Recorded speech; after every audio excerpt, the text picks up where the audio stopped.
Welcome to Epilogue Podcast, the show where we discuss some stuff that happened on a different show ages ago which nobody really cares about anymore.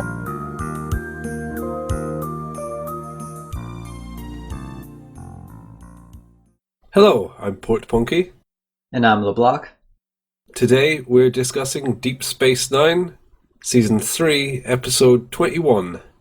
The Die is Cast. The Obsidian Order and the Tal Shiar fleet launch an assault on the Founder homeworld and fail miserably. What did you think? It was good fun. Lots of ships got blown up. That's always exciting. This show doesn't overdo the explosions thing. I think it's because of budget reasons, but it works out in their favor because if it happened all the time, then we wouldn't care. Ha! Well, it's interesting you say that because up until this episode, it was for budget reasons. But from here on out, they have more budget for spacey, shooty battles. So they may have to find out how to make explosions work in their favor, as well as lack of explosions. Without the lack of explosions, you don't know when you should care about the explosions. Okay, there will still be gaps between the explosions. Oh, okay, I thought it would be non-stop explosions all the time from here on out. No, it's not Farscape. Actually, I would like to see a Star Trek show where it's just explosions all the time. So explosions become the routine and it fades into the background. Yeah, they're just on a diplomatic mission, the ship's on fire, things exploding, keyboards exploding, people flying across the deck. Actually, that is kind of what Star Trek is like, now that I think about it, so I guess I'm just talking about regular Star Trek. They would have some sort of scale, right? Of how to measure the explosions for the day. So, Well, like a quota. Yeah. Oh, we reached 23 today. A forecast. Yeah, explosion forecast. Okay, well, enough about things exploding. What about this actual episode? Last time you said you would be disappointed if Eddington got Julius Caesared. How do you feel that played out? It played out much better than what I was expecting. How come? I like that they were all fooled, and Garrick had ulterior motives, and he was trying to do things under the radar, under Tane's radar. But then Tane was fooled in a broader sense. The founders weren't there. There was this false signal. Stuff starts exploding. So his fall wasn't because of Garrick. That's mostly what I didn't want to happen. Yeah, I guess in that sense he wasn't betrayed by his closest friend. He was just betrayed by some dude. Yeah, I prefer that. Plus, the betrayal wasn't really that dude, Colonel LeBloc. He was just there to ensure it all went to plan, not to personally topple Eddington. Yeah, he didn't have a personal vendetta. He was a pawn. I would say it's more like a knight. How about a rook? Well, I just wanted to say rook. Well, the reason I said knight is because they have the ability to jump over other pieces and they move in a different way to any other piece. Oh, that's really good. Just how a Changeling have some special unique abilities. Yes, he's a knight. There you go. Or a queen because he's powerful. Well, nah. Jem'Hadar are more like rooks, I would say. More powerful later on when things have developed and they just come in to wreck things. So aside from all the grand scale plot where the founders didn't die as you predicted, Garrick and Odo had a tender moment together. By which I mean Garrick tortured Odo. Oh, okay. I thought you meant the scene near the end. Is it the final scene when Odo's out of focus? Yeah, that was nicely framed. Yeah, they usually have both the foreground and background character in focus. And here, maybe for the first time, the person in the background is out of focus, and that was a nice change. It was a little bit obvious, in a sense. Okay, Odo's motives are now unclear because we know he's conflicted about what he really wants to do in life. So let's move him out of focus. But it was nicely framed, and it was a touching moment. Yeah, it's too fitting for me to fault it. Well, yeah, it works. It's the right tool. So yeah, I was more talking about Garrick torturing Odo to bits and pieces, or rather not to bits and pieces. He should have had a limb on the floor or something. Oh god, that would have been grim. Yeah, maybe too grim. But I kept thinking that. Were you saying that because little bits of him fell off? Well, I'm saying that because of my interpretation of how that would work if Odo weren't allowed to have potty time.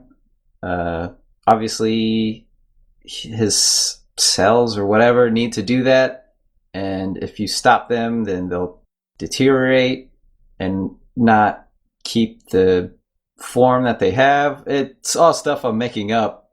But it makes sense that bits would fall off to me.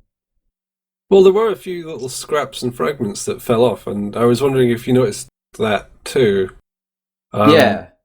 When he melts finally and goes back into his little toilet thing, the scraps that fell off him also melt and join back up. Nice little touch.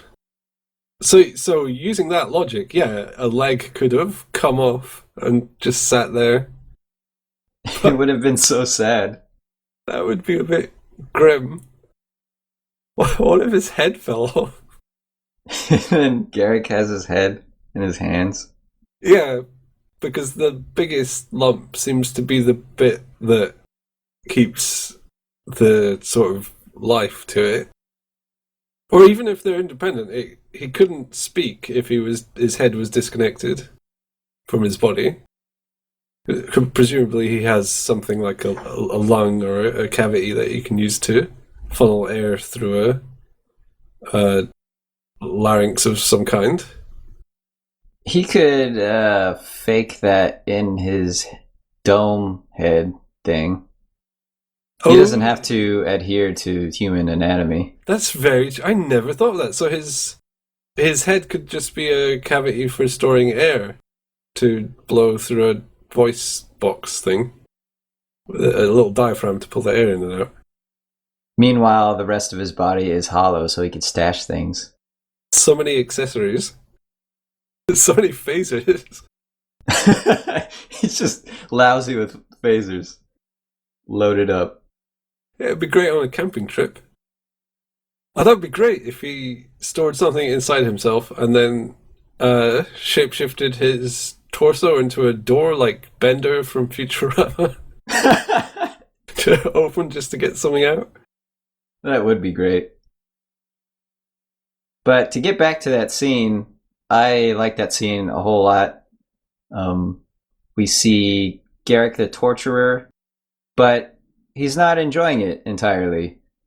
He has to put on a convincing show, but he still cares for Odo, so he's conflicted. And Odo is ragged, falling apart. Good visual choice for how they handled his deterioration. Just a great scene.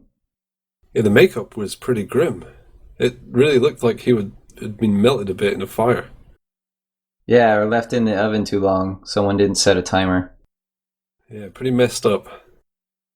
I think part of the reason Garrick was frustrated was because he genuinely believed Odo didn't know anything. Yeah. So not only was he torturing Odo, someone he probably cares a bit for, but Tane, in a sense, was torturing Garrick by forcing him to do this. Yeah, he knew he had to go through these motions, otherwise they're both toast. But Garrick survives. He's like a cockroach.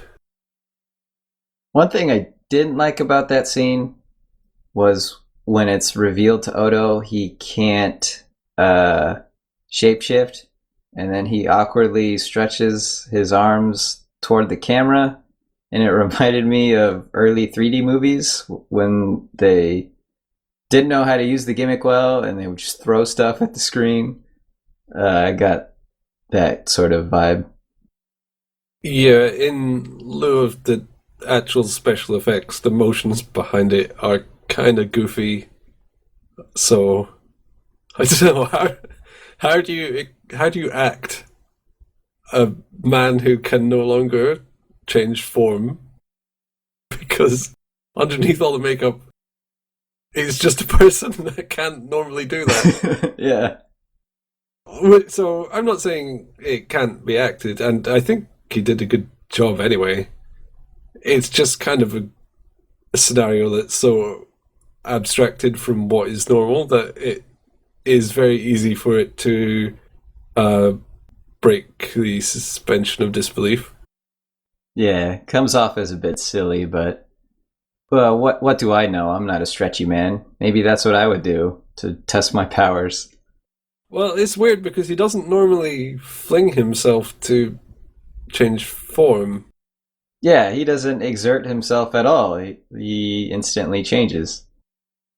Yeah, but I guess they couldn't just show him standing there going, "Oh no!" He's just calmly standing there, and then, oh, yep, you're right. Yeah, that would really keep people riveted to the screen. Oh, excuse me. Oh, you're right. I actually have a whole load of picky criticisms that I would like to get through. Fire away. Fire at will. Okay, there was that little meeting that the Deep Space Nine crew had. Commander Eddington was there at that meeting. So he hasn't been here since the start of the season, and I'm guessing. Do you even remember him? Remember the last episode he was in? Okay, he was in The Search Part 1, I think. Until you said that, I had no idea he had appeared before. Okay, well, that's why when I saw him, I thought, oh, he hasn't been in it in a while. I bet they reiterate his name before they talk to him. And then, okay, as soon as Cisco stops briefing everyone, he turns to him and goes, "Commander Eddington!" Straight out, shouts his name. Which is, of course, it's the right thing to do to reiterate that character's name so the viewers know. I don't know, it just stood out.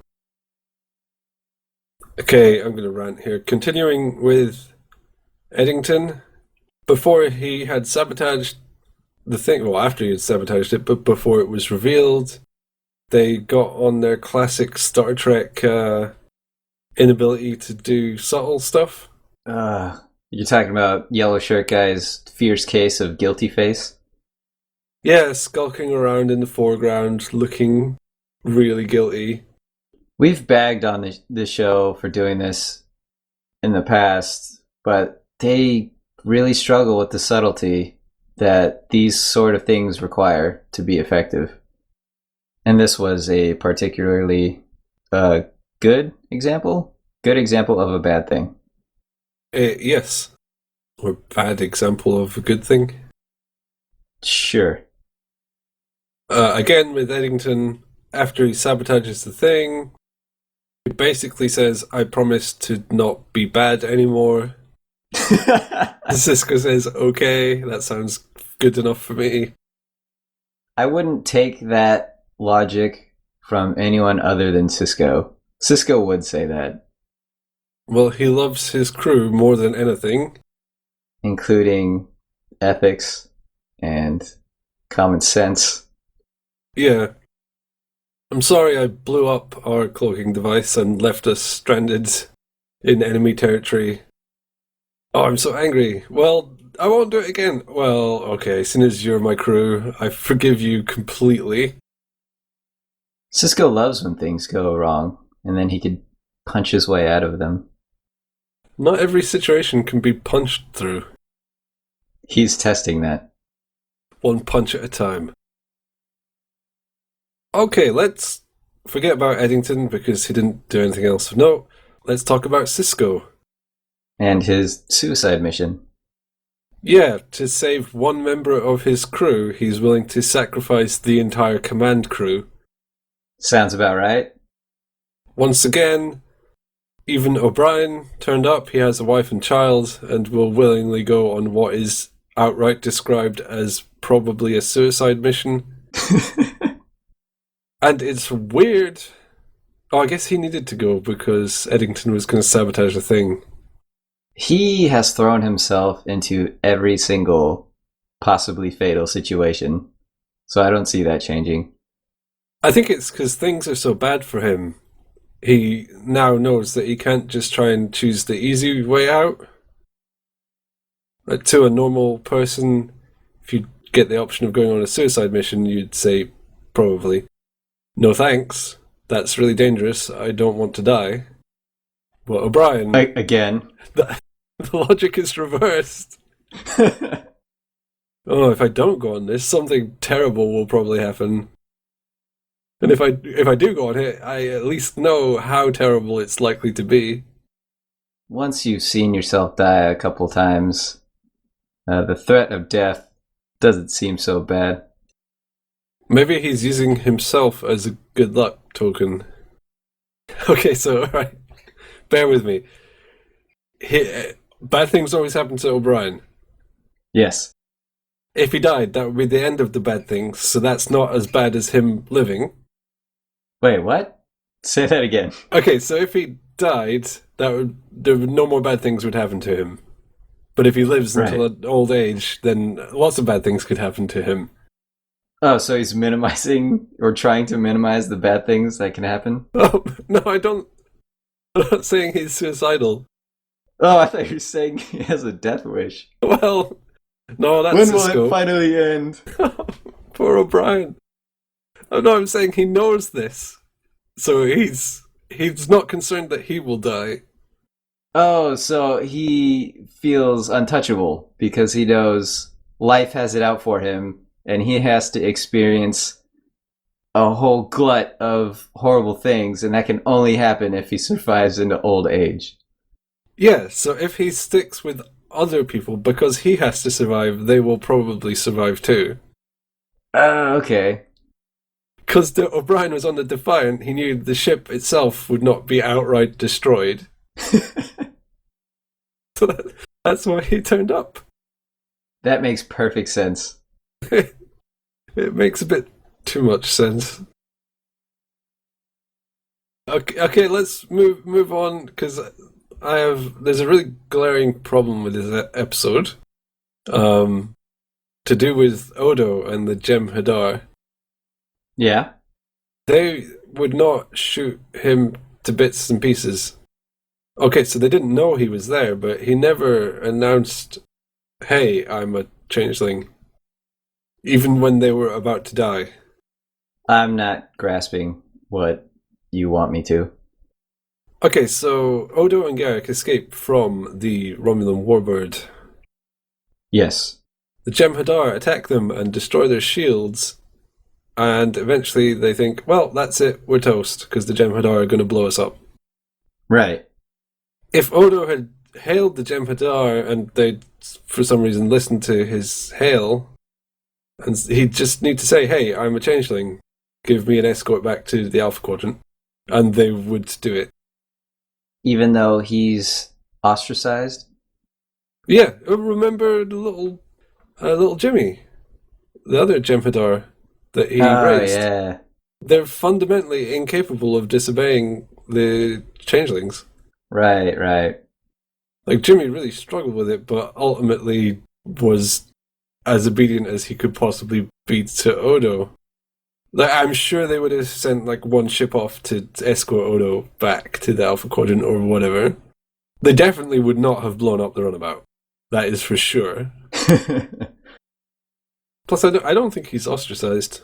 LeBloc invited him back to the Great Link. Again, that's the second time he's been invited back. Yeah, I guess they really want him back. One thing I want to bring up about Changelings, this line keeps coming up, and I know it will not be true at one point, and that's no Changeling has ever harmed another. That line, because they keep repeating it, it's an invitation for that to be broken at some point. So I think that's an easy prediction. So you're saying that's foreshadowing? Yep, really clumsy foreshadowing. So, well, I was going to ask you who do you think's going to harm who, but there's not many combinations, really. It's a bit wibbly-wobbly in the phrasing, because what constitutes harm? Yeah, Odo suffered psychological harm. Yeah, he was thinking tortured. Kira died. Oh, yeah, that too. But even in this episode, LeBloc got him tortured. Oh, that's not real harm. What? Uh, So, yeah, he's still got all of his limbs. He's still alive. That's not harm. Made him stronger. So, I guess when they say harm, what do you think they mean? I guess the ultimate harm, death, because Odo has suffered. He's been harmed. Yeah, you can't get much worse than torture. Well, you can, and I guess that's the one thing that they count. So that no Changeling has gone murdery on another one. Yeah, That seems very unlikely. yeah. It always seems insincere when they say that because of how unlikely it is that their species, since the start of their existence as changelings, have never had a murder committed. Anyway, do you have a wise quote of the episode? Do you know what the sad part is, Odo? I'm a very good tailor. That is sad, in a way.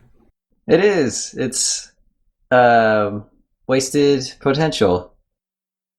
It's sad that Garrick is kind of wasted being a tailor. No one even seems to care that much about his tailoring. That line adds some sadness to his lines when he refers to tailoring. He's always wedging it in. He'll say, "Oh, his shop just blew up. Oh, your trousers won't be ready." He's always trying to talk about hemming or clothes. It's because he's so fabulous. Yeah, and no one cares. Maybe he'd blow up his shop because he's running out of tailoring puns. That's it. I'm done. Go out with a bang. Gonna open a bakery now. There's a quote Garrick said, "The fault is not with our stars, but with ourselves." Do you know what that is from? I know it's from Shakespeare, but I don't know which play. Take a guess. Caesar. Yeah. Oh, that's why he said Bashir told him that. Yes. Garrick has another line in this episode that I have to assume is a reference, and it's when he says, "It's a trap." You can't say that line without people thinking of Star Wars. It's a trick. Yeah, I don't know though, because when this was made in the 90s, was "It's a Trap" so popular back then? Because that's an internet thing, that line being so overblown in popularity, isn't it? I think you're right. That didn't really spread until internet was ubiquitous. But it's a space battle, and they were tricked, and then he says it's a trap. Yeah, I don't know. That's tenuous. I don't know if that is a reference. Not every time someone gets trapped in space is it a reference to Return of the Jedi. Yes, it is. It's the only possible explanation. It could be a reference, but I don't know. Okay. Now we can move on to the next episode and look forward to a Star Trek universe with a drastically weakened Obsidian Order and Tal Shiar.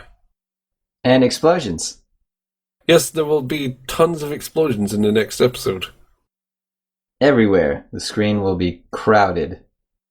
We won't be able to see the actors anymore. Well, Cisco will punch through the explosions. We'll see Cisco. We'll have to wait and see. Okay. All right.